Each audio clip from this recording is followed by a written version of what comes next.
En 2016, c'est à cette même tribune que le président Alassane Ouattara avait annoncé la candidature officielle de son pays à un siège de membre non permanent au Conseil de sécurité pour la période 2018-2019.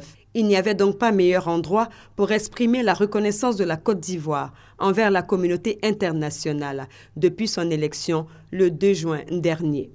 Je voudrais maintenant vous exprimer la gratitude du peuple ivoirien pour la grande mobilisation de vos pays qui a porté la Côte d'Ivoire au Conseil de sécurité des Nations Unies pour la période 2018-2019.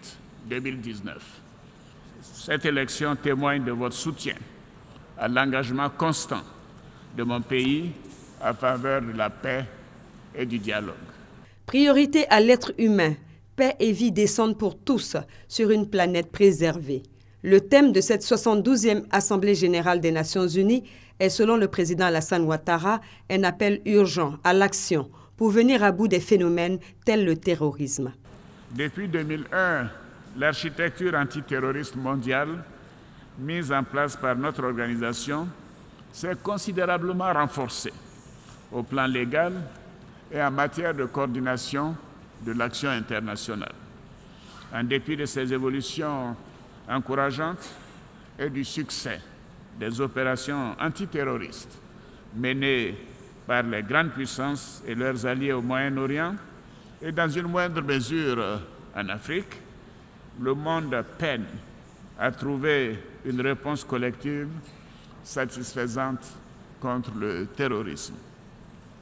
Dans ces conditions, ces succès importants resteront vains et la menace terroriste toujours préoccupante si l'Afrique continue d'être le ventre mou de la lutte contre le terrorisme mondial. Les grandes puissances doivent donc intensifier leur engagement contre le terrorisme en Afrique et soutenir davantage les efforts du continent et des Nations unies. Autre défi à relever, par une action commune, la question de la crise migratoire.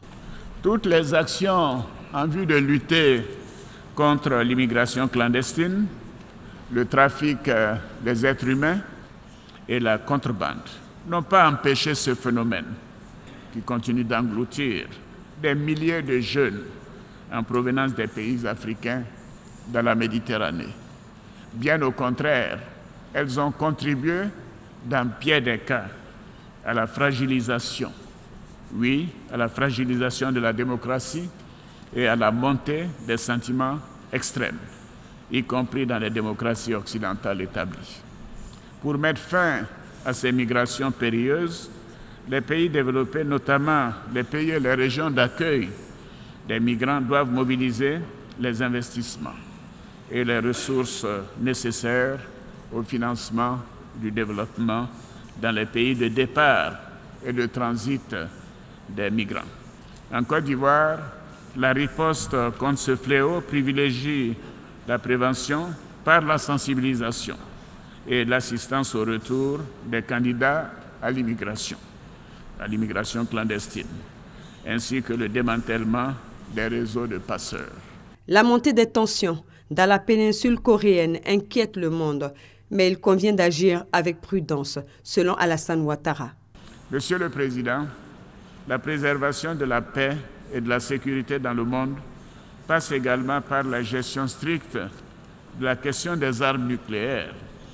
Nous devons à ce propos tout mettre en œuvre dans le cadre du Conseil de sécurité pour trouver une solution pacifique aux graves tensions nucléaires dans la péninsule coréenne. Tout recours à l'arme nucléaire dans cette région marquerait la faillite morale de notre civilisation et la fin de l'époque que nous vivons.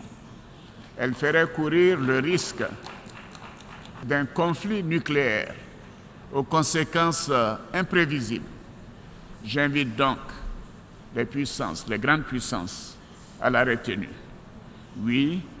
et au dialogue avec la Corée du Nord, afin de créer des conditions d'une désescalade durable et de rassurer le monde sur le maintien de la stabilité et de la paix dans cette région. La Côte d'Ivoire soutient également la politique de réforme de l'ONU initiée par le nouveau secrétaire général, Antonio Guterres. Toujours selon le chef de l'État, le pays conduit sa marche vers le développement, malgré les crises survenues depuis janvier 2017. Mieux, son mandat de membre non permanent lui permettra de démontrer pleinement son engagement en faveur d'un monde en paix. La Côte d'Ivoire s'apprête à écrire une nouvelle page de son histoire aux Nations Unies, après son élection au Conseil de sécurité grâce à votre soutien. Nous devons continuer à travailler ensemble dans l'intérêt de notre organisation pour faire avancer les causes prioritaires de nos populations. Je vous remercie.